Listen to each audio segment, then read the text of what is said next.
Hey there, welcome back. In this part of the video, we will be talking about that after entering the food into the food pipe, where will the food go and what will happen to the food? So, till now we have talked about that the food has entered the buccal cavity and then it has pushed towards the food pipe so that it can reach its next destination, which is the stomach. So, let's go to the stomach. This is the J-shaped organ, which is the part of digestive system, and this chamber is called as stomach.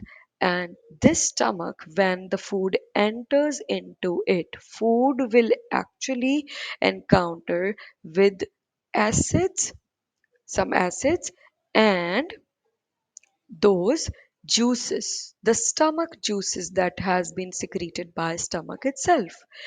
Which acid over there? The hydrochloric acid will be there inside the stomach wall so that it can lubricate and convert the food into chyme, and so that it can enter that chyme can enter into the small intestine for the further digestion and absorption processes. So there is one more purpose of this acid to eliminate all the harmful materials from the food which has been entered when we have eaten the food.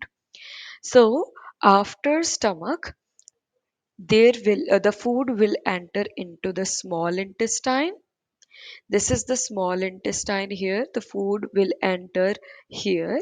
The In the beginning of the small intestine, there was the pouring of some bile juices and pancreatic juices secreted by the digestive glands, liver, and pancreas. They both are the glands which will secrete their secretions and juices into the small intestine, which will have some important enzymes to break down proteins, lipids, all of those food components that are there in those in that food.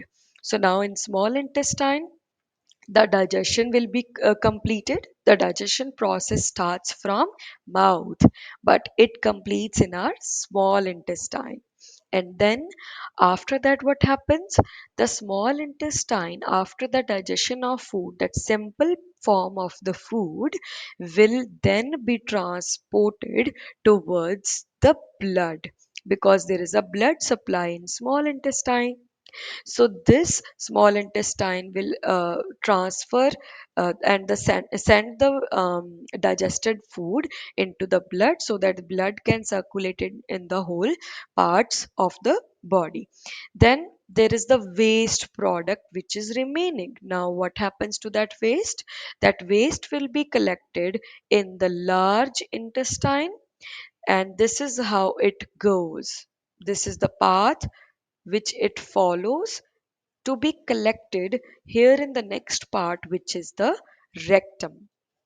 This is the chamber where the food or the waste products, indigested food, or you can say waste products in the form of feces, will be collected, and that will actually leave our body through the opening called anus. I hope you understood all of the things that we have discussed regarding the digestion and its processes.